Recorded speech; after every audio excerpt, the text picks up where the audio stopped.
Hi hello study time ടിപ്സിൻ്റെ പുതിയൊരു വീഡിയോയിലേക്ക് എല്ലാവർക്കും സ്വാഗതം. നിങ്ങൾ റിവിഷനൊക്കെ തുടങ്ങിയില്ലേ മക്കളെ?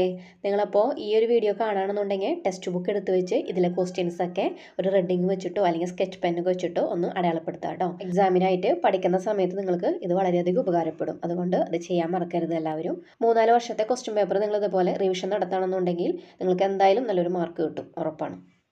2023 ആനുവൽ എക്സാമിൻ്റെ ഇംഗ്ലീഷ് മീഡിയം മലയാളം മീഡിയത്തിൻ്റെയും ക്വസ്റ്റ്യൻ പേപ്പറാണ് നമ്മൾ ഇന്നത്തെ വീഡിയോയിലൂടെ നോക്കുന്നത്. 2022 ക്വസ്റ്റ്യൻ പേപ്പർ ഞാൻ ഡൗൺലോഡ് ചെയ്തിട്ടുണ്ട്. കാണാത്തവരുണ്ടെങ്കിൽ ലിങ്ക് വീഡിയോൻ്റെ അവസാനം കൊടുക്കാം. നമുക്കിവിടെ എല്ലാ ക്വസ്റ്റ്യനും ആൻസർ ചെയ്യേണ്ട ഒരു ആവശ്യമുള്ളത് കൊണ്ട് തന്നെ ഞാൻ ക്വസ്റ്റ്യൻ്റെ ഒരു ഫോർമാറ്റ് പറയണമെന്നില്ല. അപ്പോൾ നമുക്ക് ഫസ്റ്റ് ക്വസ്റ്റ്യനിലേക്ക് കടക്കാം. Identify the relation from the first pair and complete the second pair. ഒന്നാം പദജോടി ബന്ധം കണ്ടെത്തി രണ്ടാം പദജോടി പൂർത്തിയാക്കുക. 2022 ക്വസ്റ്റ്യൻ പേപ്പറിൻ്റെ വീഡിയോ കണ്ടവർക്ക് ഈ ഒരു ക്വസ്റ്റ്യൻ പരിചയം ഉണ്ടാവും. കാരണം ആ ഒരു ക്വസ്റ്റ്യൻ പേപ്പറിലെ ഒന്നാമത്തെ ക്വസ്റ്റ്യനും ഇത് തന്നെയായിരുന്നു.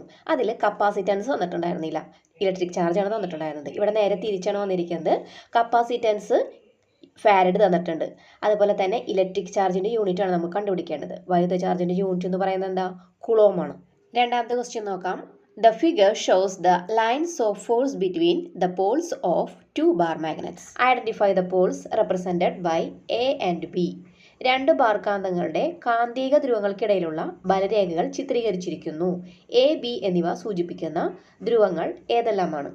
ഇവിടെ ഈ ഒരു ചിത്രത്തിൽ തന്നിരിക്കുന്നത് മാഗ്നറ്റിക് ലൈൻസ് പരസ്പരം അകന്നു പോകുന്നതായിട്ടാണ്. അതായത് കാന്തിക ബലരേഖകൾ പരസ്പരം അകന്നു പോകണമെങ്കിൽ ആ 2 കാന്തങ്ങളുടെയും ധ്രുവങ്ങൾ ഒരേപോലെ ആയിരിക്കണം. അതായത് മാഗ്നറ്റിൻ്റെ ഒരേപോലെയുള്ള പോൾസ് വരുമ്പോഴാണ് മാഗ്നറ്റിക് ലൈൻസ് പരസ്പരം അകന്നു പോകുന്നത്. അപ്പോൾ നമുക്കിവിടെ പറയാം എയും ബിയും എന്ന് പറയുന്നത് നോർത്ത് ആണെന്ന് പറയാം. ആരോ മാർക്ക് നോക്കുമ്പോൾ മാഗ്നറ്റിൽ നിന്നും പുറത്തേക്കാണ് പോകുന്നത്. അപ്പോൾ നിങ്ങൾ പഠിച്ചിട്ടുള്ള കാര്യമാണ്, മാഗ്നറ്റിക് ലൈൻസ് നോർത്തിൽ നിന്നും ആരംഭിച്ചിട്ട് സൗത്തിലാണ് അവസാനിക്കുന്നത്. അതായത് കാന്തിക ബലരേഖകൾ ഉത്തരധ്രുവത്തിൽ നിന്നും ആരംഭിച്ച് ദക്ഷിണ ധ്രുവത്തിലാണ് അവസാനിക്കുന്നത്. അപ്പോൾ ഇവിടെ ആരോ മാർക്ക് വന്നിരിക്കുന്നത് എ എന്ന് പറയുന്ന ഭാഗത്തുനിന്നും പുറത്തേക്കാണ് വന്നിരിക്കുന്നത് അല്ലേ? അപ്പോൾ നമുക്ക് നോർത്ത് പോളായിട്ട് സങ്കല്പിക്കാം. അതുപോലെ തന്നെ ബിയിലും അങ്ങനെ തന്നെയാണ്. അത് പരസ്പരം അകന്നു പോവാണ് ചെയ്യുന്നത് അല്ലേ? കാന്തിക ബലരേഖകൾ പരസ്പരം അകന്നു പോവാണ്. അപ്പോൾ നമുക്ക് എയും ബിയും നോർത്തായിട്ട് എടുക്കാം. അപ്പോൾ അത് മനസ്സിലായിട്ടുണ്ടാവുമെന്ന് വിചാരിക്കുന്നു. അപ്പോൾ അടുത്ത ക്വസ്റ്റ്യനിൽ നോക്കാം. മൂന്നാമത്തെ question, which is the unit of loudness? ഉച്ചത പ്രസ്താവിക്കുന്ന യൂണിറ്റ് ഏത്? തന്നിരിക്കുന്നതിൽ മീറ്റർ പെർ സെക്കൻഡ് ഉണ്ട്, ഡെസിബൽ ഉണ്ട്, ഹെഡ്സ് ഉണ്ട്, ന്യൂട്ടൺ ഉണ്ട്. ഇതിലേതായിരിക്കും വരുന്നത്? ഡെസിബൽ ആണ് ഉച്ചതയുടെ യൂണിറ്റ്. അതായത് ലൗഡ്നെസ്സിൻ്റെ യൂണിറ്റ് എന്ന് പറയുന്നത് ഡെസിബൽ, dB. നാലാമത്തെ question, from the following identify the material that cannot be electrified by rubbing. ചുവടെ കൊടുത്തവയിൽ ഉരസൽ മൂലം വൈദ്യുതീകരിക്കാനാവാത്തത് ഏത്? ബ്രാക്കറ്റ് നോക്കാം. Plastic pipe, glass rod, hacksaw blade, PVC pipe. തന്നിരിക്കുന്നതിൽ ആൻസർ വരുന്നത് ഹാക്സോ ബ്ലേഡ് ആണ്. അഞ്ചാമത്തെ question, when an object is placed at a distance of 20 centimetre from a concave mirror.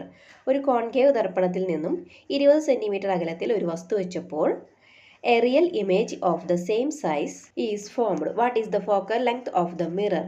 അപ്പോൾ ഇവിടെ പറഞ്ഞേക്കുന്നത് 20 സെൻറ്റിമീറ്റർ അകലത്തിൽ ഒരു വസ്തു വെച്ചപ്പോൾ അതേ വലിപ്പമുള്ള യഥാർത്ഥ പ്രതിബിംബം ലഭിച്ചു. ദർപ്പണത്തിൻ്റെ ഫോക്കസ് ദൂരം എത്രയായിരിക്കും? നമുക്കിവിടെ കണ്ടുപിടിക്കേണ്ടത് ഫോക്കൽ ലെങ്ത് ആണ്.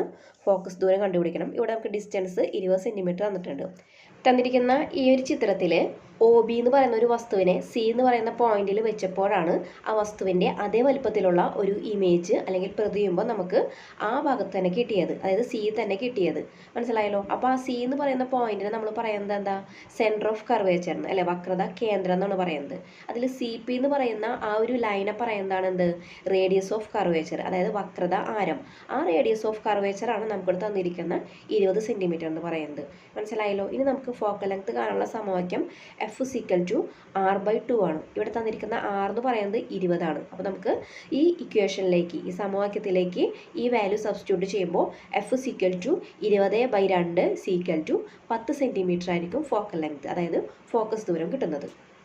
ആറാമത്തെ question, write down any 2 characteristics of the magnetic lines of force around a bar magnet. ഒരു ബാർ കാന്തത്തിന് ചുറ്റുമുള്ള കാന്തിക ബലരേഖകളുടെ 2 പ്രത്യേകതകൾ എഴുതുക. അപ്പോൾ നമുക്ക് ഇവിടെ പോയിന്റ്സുകൾ നോക്കാം. Magnetic lines of force do not intersect one another. കാന്തിക ബലരേഖകൾ പരസ്പരം ഖണ്ഡിക്കുന്നില്ല. Magnetic lines of force bend sideways when like poles of magnet comes near each other. കാന്തങ്ങളുടെ സജാതീയ ധ്രുവങ്ങൾ അടുത്തു വരുമ്പോൾ ബലരേഖകൾ വശങ്ങളിലേക്ക് വളഞ്ഞു പോകുന്നു. സജാതീയ ധ്രുവങ്ങൾ എന്ന് ഉദ്ദേശിക്കുന്നത് എന്താ? ഒരേപോലെയുള്ള ധ്രുവങ്ങളാവുമ്പോൾ അല്ല. When unlike Paul's of magnet comes close to each other, the path of magnetic lines of force is from the north pole of one magnet to the south pole of the other magnet.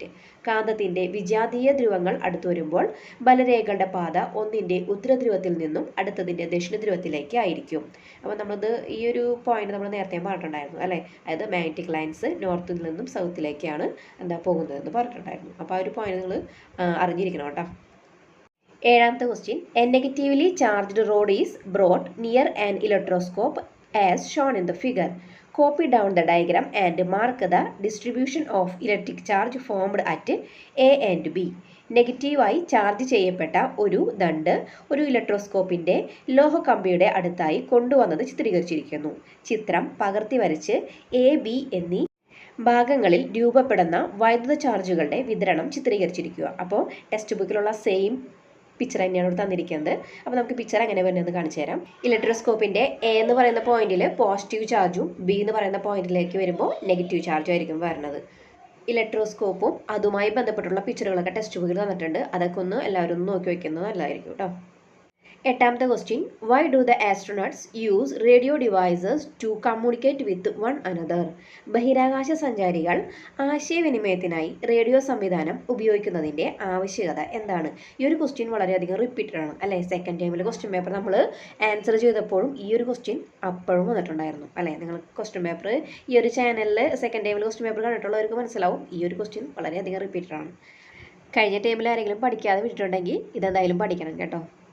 Sound requires a medium for transmission. Since there is no atmosphere in space, direct communication becomes difficult. That's why astronauts use radio devices. ശബ്ദത്തിന് പ്രേക്ഷണം ചെയ്യുവാൻ ഒരു മാധ്യമം ആവശ്യമാണ്. ബഹിരാകാശത്ത് അന്തരീക്ഷമില്ലാത്തതിനാൽ നേരിട്ട് ആശയവിനിമയം വളരെയധികം ബുദ്ധിമുട്ടാണ്. അതുകൊണ്ടാണ് ബഹിരാകാശ സഞ്ചാരികൾ റേഡിയോ ഉപകരണങ്ങൾ ഉപയോഗിക്കുന്നത്. ഒമ്പതാമത്തെ question, classify the physical quantities given in the box as fundamental quantities and derived quantities. ബോക്സിൽ നൽകിയിരിക്കുന്ന അളവുകളെ അടിസ്ഥാന അളവുകൾ, വ്യുൽപ്പന്ന അളവുകൾ എന്നിങ്ങനെ തരംതിരിക്കുക. ഇവിടെ ബോക്സിൽ തന്നിട്ടുള്ളത് ലെങ്ത്, ഡെൻസിറ്റി, ഏരിയ, മാസ്, നീളം, സാന്ദ്രത, പരപ്പളവ്, മാസ്. അപ്പോൾ നമുക്കിതിൽ ഫണ്ടമെൻ്റൽ ക്വാണ്ടിറ്റീസിൽ വരുന്നത്, അതായത് അടിസ്ഥാന അളവുകളിൽ വരുന്നതാണ് നീളവും മാസും, ലെങ്ത്തും മാസും. ഇനി ഡിറൈവ്ഡ് ക്വാണ്ടിറ്റീസിൽ വരുന്നതാണ് ഡെൻസിറ്റി, ഏരിയ. വ്യുൽപ്പന്ന അളവുകളാണ് സാന്ദ്രത, പരപ്പളവ്. പത്താമത്തെ question, observe the figure, complete the ray diagram showing the image formation by drawing the path of a reflected ray.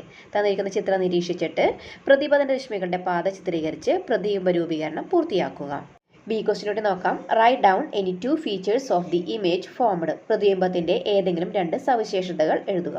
ഈ ഒരു ചിത്രം കംപ്ലീറ്റ് ചെയ്യുമ്പോൾ കിട്ടുന്ന പ്രതിബിംബം എന്ന് പറയുന്നത് സിക്കും എഫിനും ഇടയിലാണ്. അപ്പോൾ അതിൻ്റെ ഫീച്ചേഴ്സ് എന്ന് പറയുന്നത് സ്മോൾ ആണ്, ഇൻവെർട്ടഡ് ആണ് ആൻഡ് റിയൽ ആണ്. അതായത് സവിശേഷതകൾ ചെറുത്, തല കീഴായത്, യഥാർത്ഥം. 11ാമത്തെ question, bats can travel in darkness. Do you agree with this statement? Justify your answer. വാവലുകൾക്ക് ഇരുട്ടിൽ സഞ്ചരിക്കാൻ സാധിക്കും. ഈ പ്രസ്താവനയോട് നിങ്ങൾ യോജിക്കുന്നുണ്ടോ? നിങ്ങളുടെ ഉത്തരം സാധൂകരിക്കുക. യോജിക്കുന്നുണ്ടല്ലേ? വവ്വാലുകൾ രാത്രികാലങ്ങളിലാണ് ഇരപിടിക്കാൻ ഇറങ്ങുന്നത്. അപ്പോൾ നമുക്ക് എൻ്റെ ആൻസർ നോക്കാം. Yes, bats can navigate in darkness using ultrasonic waves that they produce. These waves are reflected from obstacles in their path, helping them dictate the presence of obstacles. അതെ, വവ്വാലുകൾക്ക് അൾട്രാസോണിക് തരംഗങ്ങൾ ഉപയോഗിച്ച് ഇരുട്ടിൽ സഞ്ചരിക്കുവാൻ സാധിക്കുന്നു. ഈ തരംഗങ്ങൾ അവയുടെ പാതയിലെ തടസ്സങ്ങളിൽ തട്ടി പ്രതിഫലിക്കുന്നു. തടസ്സങ്ങളുടെ സാന്നിധ്യം കണ്ടെത്താൻ ഇത് അവയെ സഹായിക്കുന്നു. രണ്ടാമത്തെ question, write down 3 precautions to be taken for protecting ourselves from lightning. മിന്നലുള്ളപ്പോൾ അതിൽ നിന്നും നമുക്ക് രക്ഷ നേടാൻ സ്വീകരിക്കേണ്ട 3 മുൻകരുതലുകൾ എഴുതുക. ഈ ഒരു ക്വസ്റ്റ്യൻ 2022 ക്വസ്റ്റ്യൻ പേപ്പർ ആൻസർ ചെയ്തപ്പോഴും കണ്ടിട്ടുണ്ടായിരുന്നു. അതുകൊണ്ട് ഇത് ഇമ്പോർട്ടൻ്റ് ആണ്, പഠിക്കണം. അപ്പോൾ നമുക്ക് പോയിന്റ്സ് ഒക്കെ നോക്കാം. Do not operate electrical equipments. വൈദ്യോപകരണങ്ങൾ പ്രവർത്തിപ്പിക്കാൻ ശ്രമിക്കരുത്. Do not stand holding window bar or grills. ജനൽ കമ്പിയിലോ ഗ്രില്ലുകളിലോ പിടിച്ചു നിൽക്കരുത്. Do not stand beneath all trees. ഉയരമുള്ള വൃക്ഷച്ചുവട്ടിൽ നിൽക്കരുത്. Do not take shelter under isolated trees. ഒറ്റപ്പെട്ട് നിൽക്കുന്ന വൃക്ഷച്ചുവട്ടിൽ അഭയം തേടരുത്. Question, classify the following statements with respect to concave mirror and convex mirror. ഇവിടെ കുറച്ച് സ്റ്റേറ്റ്മെൻറ്റുകൾ തന്നിട്ടുണ്ട്. അതിൽ കോൺകേവിൻ്റെയും കോൺവെക്സ് മിററിൻ്റെയും ഏതൊക്കെയാണെന്ന് തരംതിരിച്ച് എഴുതാനാണ് പറഞ്ഞിട്ടുള്ളത്. തന്നിട്ടുള്ള പോയിന്റ്സ് ഏതൊക്കെയാണെന്ന് നമുക്ക് നോക്കാം. Used as makeup mirror, makeup mirror ആയിട്ട് യൂസ് ചെയ്യുന്നു. Used as shaving mirror, used as rear view mirror in vehicles, used as reflectors in street lights, used in solar concentrators, placed on the side of curved roads. Malayalam medium question നോക്കാം. ചുവടെ കൊടുത്തവയിൽ നിന്നും concave ദർപ്പണം, convex ദർപ്പണം എന്നിവയുമായി ബന്ധപ്പെട്ടവ തരംതിരിച്ച് പട്ടികപ്പെടുത്തുക. Makeup മിററായി ഉപയോഗിക്കുന്നു, shaving മിററായിട്ട് ഉപയോഗിക്കുന്നു, വാഹനങ്ങളിൽ rear view മിററായി ഉപയോഗിക്കുന്നു, തെരുവുവിളക്കുകളിൽ റിഫ്ലക്ടറായി ഉപയോഗിക്കുന്നു, സോളാർ കോൺസെൻട്രേറ്ററുകളിൽ ഉപയോഗിക്കുന്നു, കൊടും വളവുകളിൽ സ്ഥാപിച്ചിരിക്കുന്നു. അപ്പോൾ നമുക്കിതൊന്ന് ക്ലാസിഫൈ ചെയ്യാം. കോൺകേവ് മിററിൽ വരുന്നതാണ് used as makeup mirror, used as shaving mirror, used in solar concentrated. കോൺവെക്സിൽ വരുന്നതാണ് used as rear view mirror in vehicle, used as reflectors in street lights, placed on the side of curved roads. ഇത് തമ്മിൽ പരസ്പരം മാറിപ്പോവാതിരിക്കാൻ വേണ്ടിയിട്ട് ഞാൻ നിങ്ങൾക്കൊരു code പറഞ്ഞുതരാം. അതായത് കേവിൻ്റെ മീനിങ് എന്താ? ഗുഹ എന്നാണ് അർത്ഥം അല്ലേ? അപ്പോൾ ഇവിടെ ഒരു ഷൂട്ടിംഗ് ഒക്കെ നടക്കാൻ പോവാണ്. ഒരു ഗുഹയിലുള്ളിലുള്ള ഒരു ഷൂട്ടിംഗ് ഒക്കെ നടക്കാൻ പോവാണ്. അപ്പോൾ അതിൽ അഭിനയിക്കാൻ വേണ്ടി ഒരു നായിക മേക്കപ്പ് മിറർ നോക്കിയിട്ട് തൻ്റെ മുഖത്തുള്ള രോമങ്ങൾ ഷേവ് ചെയ്ത് മാറ്റാൻ വേണ്ടി ശ്രമിക്കുകയാണ്. വളരെയധികം കോൺസെൻട്രേറ്റ് ചെയ്തിട്ടാണ് അവരത് ഷേവ് ചെയ്യുന്നത്. അപ്പോൾ ഇത്രയേ ഉള്ളൂ നമ്മുടെ കോഡ് എന്ന് പറയുന്നത്. അപ്പോൾ നമ്മൾ കോൺകേവിൻ്റെ യൂസസ് ആണ് പറയാൻ പോകുന്നത്. അപ്പോൾ കേവ് എന്ന് പറയുമ്പോൾ എന്താ? ഗുഹ, ഗുഹയുടെ ഷൂട്ടിങ് അല്ലേ? ഇനി നായിക എന്താ? തൻ്റെ മുഖത്തുള്ള രോമങ്ങൾ ഷേവ് ചെയ്യണം. അപ്പോൾ ഷേവിംഗ് മിററായിട്ട് ഉപയോഗിക്കുന്നു. പിന്നെ വളരെ കോൺസെൻട്രേഷനോട് കൂടിയിട്ടാണ് അത് ചെയ്യേണ്ടത്, അല്ലെങ്കിൽ മുറിവ് പറ്റും അല്ലേ? അപ്പോൾ കോൺസെൻട്രേറ്റ് ആ ഒരു വാക്കിൽ നിന്ന് നമുക്ക് സോളാർ കോൺസെൻട്രേറ്ററുകളിൽ ഉപയോഗിക്കുന്നു എന്ന് ഇതിൽ നിന്ന് നമുക്ക് മനസ്സിലാക്കാം. പിന്നെ അതുപോലെ തന്നെ മേക്കപ്പ് മിറർ നോക്കിയിട്ടാണ് അവർ ചെയ്യുന്നത് അല്ലേ? അപ്പോൾ മേക്കപ്പ് മിററായിട്ടും ഉപയോഗിക്കുന്നു. മേക്കപ്പ് മിറർ എന്ന് ഓർക്കുന്നതോടൊപ്പം തന്നെ ഹെഡ് മിറർ, ഡോക്ടർമാർ ഹെഡ് മിററായിട്ട് ഉപയോഗിക്കുന്നതും കൂടി ഓർത്ത് വയ്ക്കുക. സിനിമയ്ക്ക് വേണ്ടിയിട്ടുള്ള ഒരു ഷൂട്ടിംഗ് അവിടെ നടക്കുന്നത് അല്ലേ? അപ്പോൾ സിനിമയിൽ നിന്നും സിനിമ പ്രൊജക്ടറുകളിൽ റിഫ്ലക്ടറായിട്ട് ഉപയോഗിക്കും. ഇതൊന്ന് ആലോചിച്ച് വെച്ചാൽ മതി, നിങ്ങൾക്ക് കോൺകേവിൻ്റെ യൂസസ് കിട്ടും. അപ്പോൾ നമുക്കിനി മലയാളം മീഡിയം കൂടി ഒന്ന് നോക്കാം.